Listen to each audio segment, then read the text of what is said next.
नमस्कार, जय हिंद विद्यार्थी मित्र हो, मी अमोल देशमुख स्वागत करतो। तलाठी भरती आगामी पुढच्या 3 महिन्यामध्ये येऊ शकते किंवा आणखी थोडासा वेळ लागू शकतो, पण ॲटलिस्ट 3 महिन्यामध्ये तलाठी भरतीचा आपला अभ्यासक्रम काय असणार आहे हे मात्र निश्चित ठरणार आहे ना। आता सध्याच्याला TCSच्या भरतीवरती सगळे क्लासेस आणि CCSच्या पॅटर्नवरती सगळे अभ्यासक्रम जे चालू आहेत, तर अशामध्ये तुमचा जो अभ्यासक्रम चालू असेल अनडाऊटेडली तो चालूच राहू द्या, पण थोडेफार काही चेंजेस जर झाले तर होण्याची शक्यता देखील आहे। का? कारण आता गेल्या काही वर्षामध्ये जग जे ना तर ते खूप बदललेलं आहे। प्रशासनाची काम करायची पद्धत बनलेली आहे। अगोदर जे ऑफलाईन काम होतं ते आता ऑनलाईन झालेलं आहे। डिजिटल भरपूर असा सेवा काय आहेत, ऑनलाईन आलेला आहे, AI आलेला आहे, सायबर सिक्युरिटी आलेली आहे, डिजिलॉकर सारखी पद्धत आलेली आपण पाहिलेलं आहे, डेटा अनालिसिस, रोबोटिक्स, ठीक आहे। आता टायपिंगचं महत्त्व जे आहे तर ते कमी झालेलं आहे, कारण AIचा वापर करून कोणते अधिकारी कोणते काय बोलतात तर ते बोलल्यानंतर लगेच टाईप होतं, ठीक आहे। म्हणजे जसं जग बदलते त्या पद्धतीनं आपल्या स्पर्धा परीक्षेतील तयारी करणारा विद्यार्थी त्यांचं इंटेलिजन्स नॉलेज बदललं पाहिजे, ते बदललं पाहिजे। तर त्यासाठी आमूलाग्र बदल आपल्याला अभ्यासक्रमात करावा लागणार आहे। मग ते बदल व्यवस्थित आहे की नाही, ठीक आहे। तर याच्यासाठी MPSCने काय केलेलं आहे की एक पत्रक जारी केलेलं आहे। त्या पत्रकामध्ये नेमकं काय सांगितलेलं आहे आणि 3 महिन्यात पुढची तलाठी भरती कशी येऊ शकते ते देखील आपण पाहूया। बघा, आता तत्पूर्वी आपली ही अकॅडमी आता MPSCच्या ग्रुप बी, ग्रुप सी आणि सरळ सेवांच्या सर्व परीक्षांसाठी आपली सज्ज झालेली आहे। मी सध्या खूप कमी व्हिडिओज घेत आहे, कारण की आपल्याला ग्रुप सीच्या विद्यार्थ्यांना ज्यावेळेस आता ही जाहिरात येणार आहे तर त्यावेळेस ग्रुप सीच्या पद्धतीने MPSCचा पॅटर्न आणि TCSचा पॅटर्न जमीन आसमानचा आणि आसमान पातळाचा फरक आहे। प्रश्न विचारण्याची शैली TCS फक्त एका वाक्यात विचारतं, 4 ऑप्शन असतात, 2 लाईनीचा प्रश्न असतो, तसं नाही। MPSCचा 4 लाईनीचा नुसता प्रश्न असतो आणि 4 वेगवेगळे विधान असतात। त्या विधानाचा रेफरन्स लावून आपल्याला योग्य उत्तर द्यावं लागत असतं, ठीक आहे। तर त्यामुळं त्या पद्धतीच्या प्रश्नांची तयारी सध्या चालू आहे, म्हणून मी सध्या आडजोड व्हिडिओ घेत नाहीये। पण येस, आपली अकॅडमी जी आहे तर ती सज्ज झालेली आहे। तुम्ही आपलं ॲप्लिकेशन इन्स्टॉल करू शकता।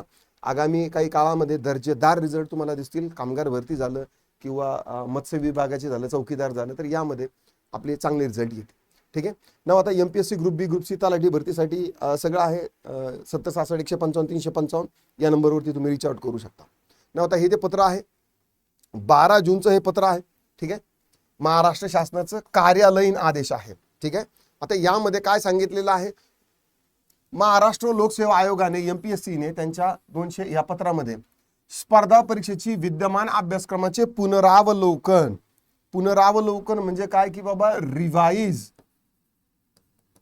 म्हणजे काय की सध्या आपण जो अभ्यासक्रम विद्यार्थ्यांना देत आहोत किंवा त्या अभ्यासक्रमावर पास होऊन जे विद्यार्थी प्रशासकीय कामात येत आहेत तर त्यांना प्रशासकीय काम जर बदललं तर त्यामध्ये त्यांना इफिशियन्सी त्यांची येईल का हे पाहण्यासाठी एक समिती तयार करण्यात आलेली आहे, ठीक आहे। आता ही समिती कशासाठी आहे? ही समिती काय करणार की बाबा तलाठी असेल, लिपिक असेल, ग्रुप A, ग्रुप B ची जी काही पदं आहेत यामध्ये काय काय अनुषंगाने अभ्यासक्रम अद्ययावत करणे आवश्यक आहे का हे अगोदर चेक करणार आणि आवश्यक असल्यास ही काय आहे, तज्ञ समिती गठीत करण्यात आलेली आहे, ठीक आहे। या सदस्याच्या समितीमध्ये प्रवीण परदेशी अध्यक्षस्थानी असणार आहे आणि बाकीचे लोक जे आहेत तर ते यामध्ये असणार आहे ना। आता समितीचे कार्यक्षेत्र काय काय असणार आहे पहा। आता आपलं तलाठी पद जे आहे तर ते MPSC मार्फतच आहे, नुसतंच तलाठी नाही, बाकी सगळे जे पद आहेत प्रशासकीय जवळपास 17 गट झालेले आहेत आणि तांत्रिकचे 30 गट झालेले आहेत, 29 गट 30 गट झालेले आहेत, बरोबर। तर मग प्रत्येक गटाचं वर्गीकरण त्यांनी कॅडर बकेटिंगमध्ये केलेलं आहे। तर प्रत्येक पदाची अभ्यासक्रमाची पातळी वेगळी आहे, डिमांड वेगळी आहे, त्यांचं कामाचं स्वरूप वेगळं आहे। मग त्या कामाच्या स्वरूपाच्या अनुषंगाने त्यांचा अभ्यासक्रम आपण विचारात घेऊन लोकांची चाळणी म्हणा किंवा जे विद्यार्थी घेणार आहोत तर ते एफिशियंट आहेत की नाही, त्यांना त्या प्रशासकीय कामाचं जे नवीन पद्धतीने बदलणार आहे त्याचं त्यांना नॉलेज आहे की नाही। नाहीतर जुन्या कुलपानं म्हणजे काय म्हणतात, जुन्या चावीनं नवीन कुलप उघडत नाही ना।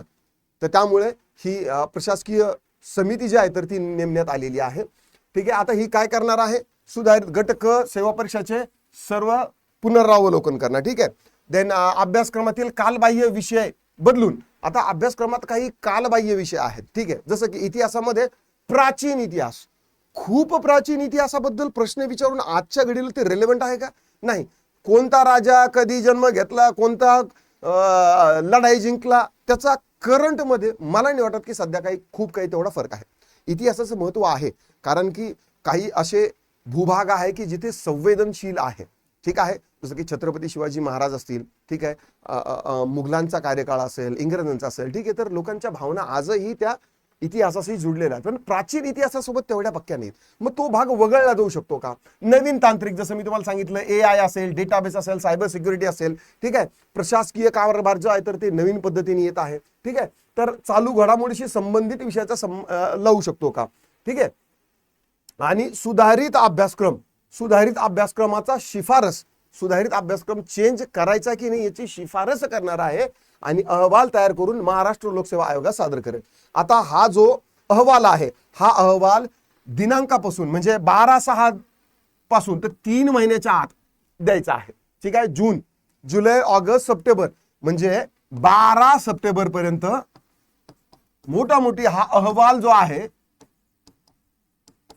हा कुठे जाणार आहे? MPSC कडे जाणार. अहवाल गेला म्हणजे लगेच अभ्यासक्रम बदल असं होईल का? नाही. अहवाल गेल्यानंतर इथं काय दिलेलं आहे की शिफारस करायची आहे. काय शिफारस करायची आहे? 3 महिन्यात शिफारस करणार आणि नंतर मग त्यावर MPSC फायनल डिसिजन घेणार. म्हणजे 3 ते 5 महिन्यामध्ये किंवा 3 ते 6 महिन्यामध्ये पुढची जी तलाठीची भरती जी आहे तर ती 100% येण्याचे चान्सेस आहेत. आशा करतो तुम्हाला हा व्हिडिओ आवडला असणार आहे. आवडला असेल तर नक्की लाईक करा, शेअर करा. कमेंटमध्ये तुमचे काही दिक्कत, डाऊट, क्वेरी, परेशान असतील ती नोंदवू शकता.